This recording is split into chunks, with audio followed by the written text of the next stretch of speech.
What's going on YouTube? Today we got another deck profile. This time it's a second place deck that I took to locals. It's Crystal Beast Conclave-ish control. I say ish because I didn't play very many conclaves, but it's like kind of like the style of the deck. But yeah, the deck's a lot of fun. I kind of wanted to change the pace from Dark World. And this is kind of like my preferred stun deck just because it's fun and it's a GX archetype. For those of you who don't know, I love GX archetypes. That's why I like Dark World. I like this. Heroes, Cyber Dragon, Cyber Dark, so on and so forth. GX is my favorite era. It's the era I grew up in. And yeah, so without further ado, we're going to go and get into it. And I will say, this is a 44 card deck at the start. But I'll also say that you could easily cut 3 cards out of this and make it better. This is a budget deck as well. And I'll show you the 3 cards you can easily cut to make it budget. So, to start, we got the 3 Sapphire Pegasus, and then 1 of each of the others.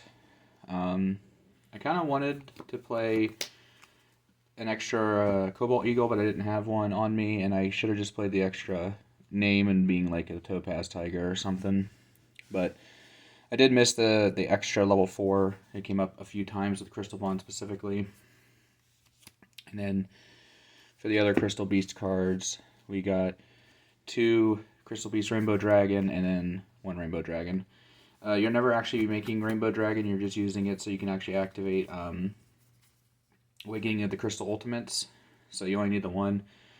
You only need 2 of these because like the first one is the only one that activates, the other one's kind of like a hand trap. There was a time that I missed the 3rd one, just the deck, like the way it grinds and plays just so weird and different than most other decks that you'll notice that you'll miss resources a lot more than other decks just because of like how little you're playing them. And yeah, that's it for the Crystal Beast cards, monsters at least. For the spells or the crystals, we got, reposition my camera, I bumped it. We got 3 Rainbow Bridge of the Heart cards, absolutely crazy. So many effects, so easy to proc it on both players' turns. It's just a crazy card. 3 Rainbow Bridge, also a crazy card, not once per turn searcher for the best cards of the deck. 3 Awakening of the Ultimate Crystals, and then 2 Crystal Bond. So the reason we're only playing 2 Crystal Bond is because it's really hard to resolve any of them past the first one, but there are times where you can. So I kind of like the option of having the second one, but you really only want to see the 1. So when I show you the 3 cards, you could cut to make it more budget and make it more consistent. Because like I said, 44 cards, a little bit inconsistent, but I kind of just threw shit together. You can make it a 40 card deck. Crystal Bond is very powerful. Awakening is actually insane. It's just like, it lets you keep reusing Carbuncle, and for those of you who don't know, like, Carbuncle is the main power level of the deck, and then, like, with Sapphire Pegasus, you can put back from the spell and trap zone, so, like, you could put Crystal Beast Sapphire Pegasus into play, and then, like, put another one into the spell and trap zone, then Carbuncle with the Awakening, and just, like, reflood the board. So, yeah, that's it for the Awakening, or that's it for the Crystal Beast spells. I don't know why Awakening doesn't have a holo. Man, it better be an OTS 21. And then for the traps, nice simple ratio of 3 Miracle, 1 Conclave. I kind of wish I played a second Conclave in some spots. I kind of wish I played 1 less Miracle in some spots. But all in all, this felt really good. The main appeal to the deck is being able to set up a Gooska on turn 1 and kind of stun your opponent for a turn, then just grind them out of resources by protecting the Bagooska with Crystal Miracle, and then just making some bigger boss monsters and beating them down. We are still playing the Foolish Burial Goods Rainbow Bridge of Salvation package.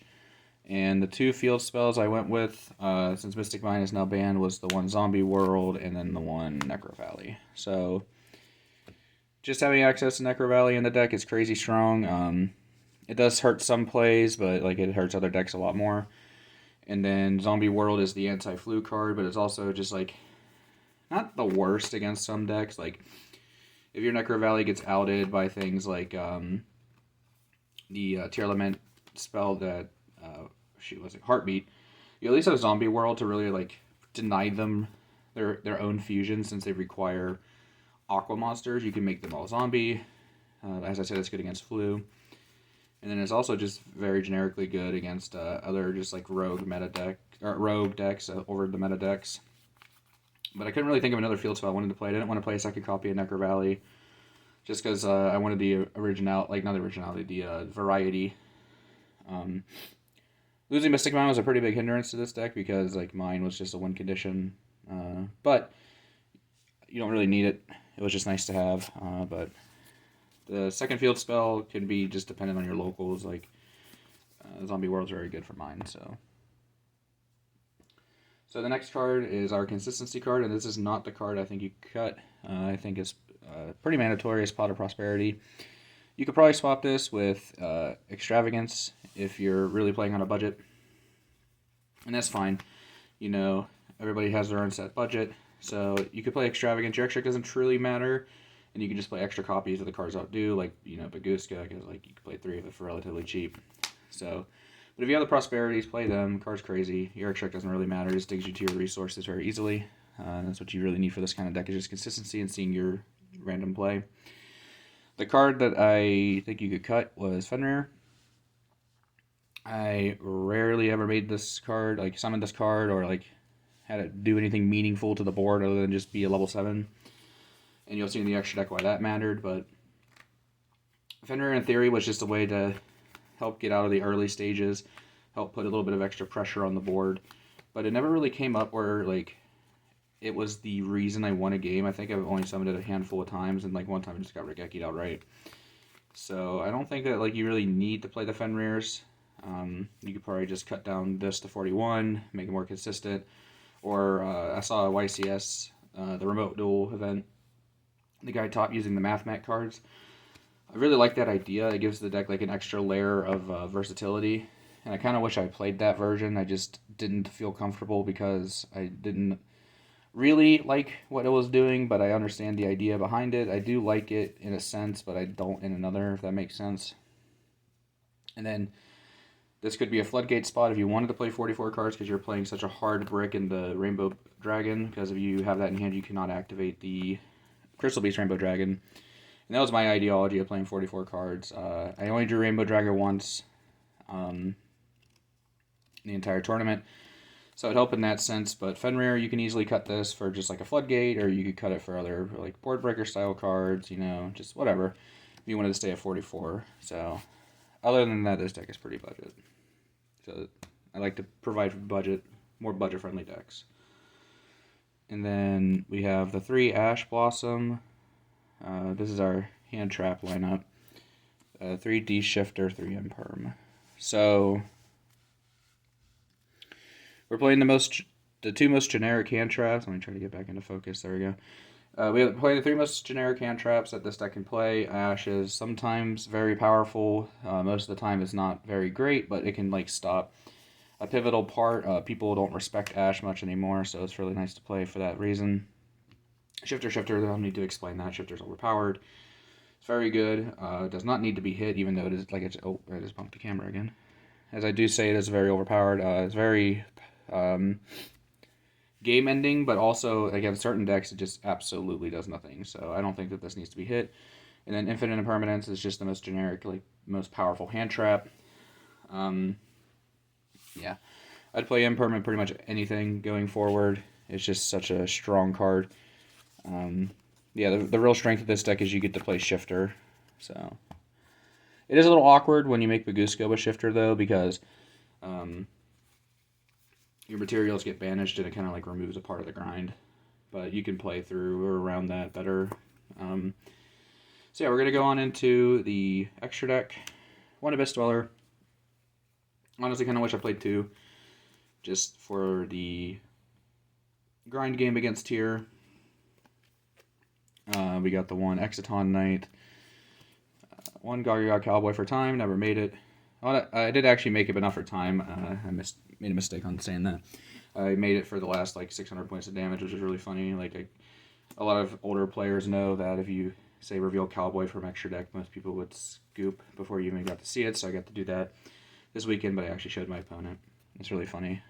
One Lightning Chidori card is pretty good.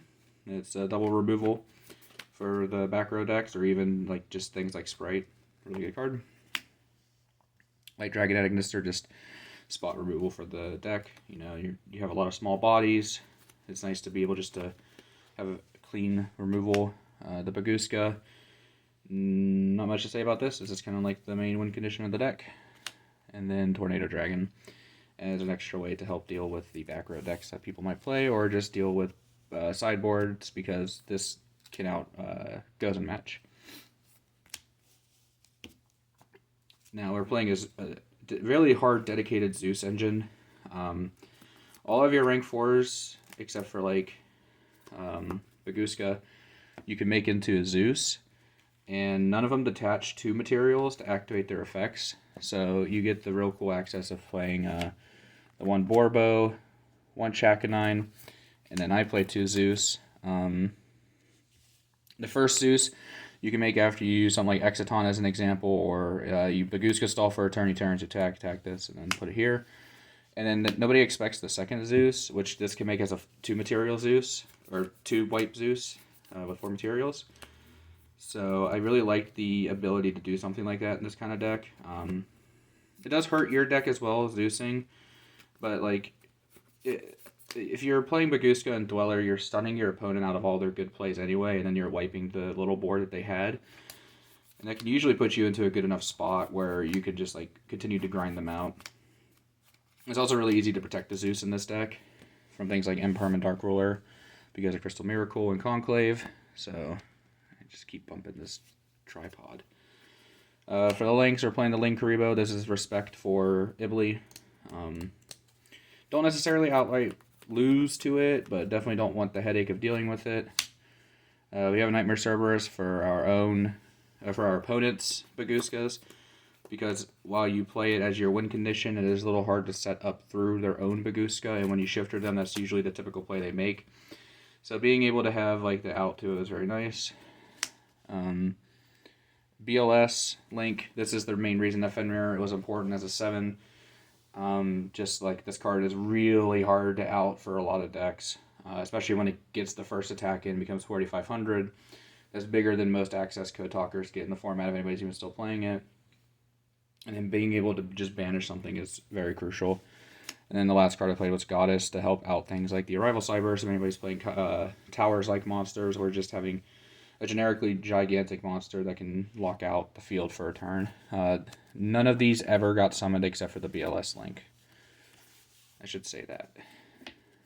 Which is another good thing about playing a more generic engine like that, or a more generic set of extra deck cards, is you get to prosperity them away and not feel bad. And then for the side was thrown together as per usual. I don't really put much thought into my sides because it takes honestly a little bit more effort than it's worth for locals. I kind of know what my players are playing, so I kind of just go with that. But for a bigger event, this would be much cleaner. So we got 3 Magmuts and 3 Druiswarm. This is just a generic Bestial package. Typically against decks like Tyr, I side out the Fenrir, so there's no confliction there. But these cards are just very powerful. Obviously, not much needs to be said. Just playing a clean 3/3 split, because you don't really need the extra name, and realistically in a 44 card deck, you're not going to see the one of, or you're not going to, draw multiples anyway. So the clean, most powerful ones. And then for the Build-A-Board decks, I got 3 Dark Ruler. Dark Ruler no more specifically, not Dark Ruler no morph. Card's obviously very powerful, so I don't really need to explain much about it. The deck has a hard time cracking monster boards because of just how little the monsters we make are. So being able to like Dark Ruler and set up a Gooska or just another like Zeus is just very powerful. In case you haven't realized, like I mentioned those cards a lot because those are like the powers. Like the power of the deck is Bagooska into Zeus or something like that. We got 3 Cosmics and Feather Duster. So in my finals match, game 3, I opened 3 Cosmics, so I've lost a lot of times at locals actually drawing 3 Cosmics. I don't know what the deal is with this card, but I'm actually just done playing the card now.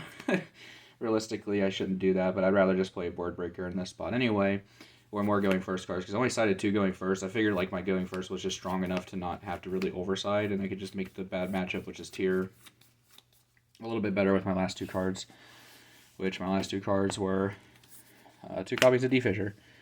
So this is, in my opinion, not very good. Just for the simple fact that like it's predictable, and like you can punish the players for keeping like greedier cards in their main deck, but at the same time it just never felt like it ever did anything. I've only cited it a few times, but not even specifically this, just online testing with Kashtira, and it just like never really did anything. I wanted the option though, in case I did play against Tier Element, to have a free way to just like not get half-nissed. In reality though, I kind of wish I just cut these and this and just play triple tax talents. Like I think those would have been much better every single time. So yeah. Anyway though, that's the deck profile. Like I said, this is just a fun locals deck. It's very cool what it gets to do. It's just a really powerful stun deck, and I think it's a pretty good meta contender for budget deck. Budget decks typically just don't compete very well, but I think this one does just because of the cards it gets to play. And it's very fun, very controlling. You can budget it down a bit more if needed. The deck does fit to people's budgets. You can also just play the hardcore combo version, which if you would like to see a video on that, I can upload as well. And in reference to other videos I received comments on about combo tutorial for Dark World, I am not in the position where I can make something like that happen at the moment, at least in paper. Real life circumstances have caused me to lose the cards. So if you guys wanted to see some dueling book stuff, I can record some on Friday and upload over the weekend. I haven't been ignoring you guys, just real life, you know, sometimes throws you these curveballs. I really do appreciate all the support, and I hope you enjoy the deck profile. Remember to comment, rate, subscribe, share the video if you feel so inclined, and look out for more deck profiles at the minimum. And yeah, thanks for watching. Peace, YouTube.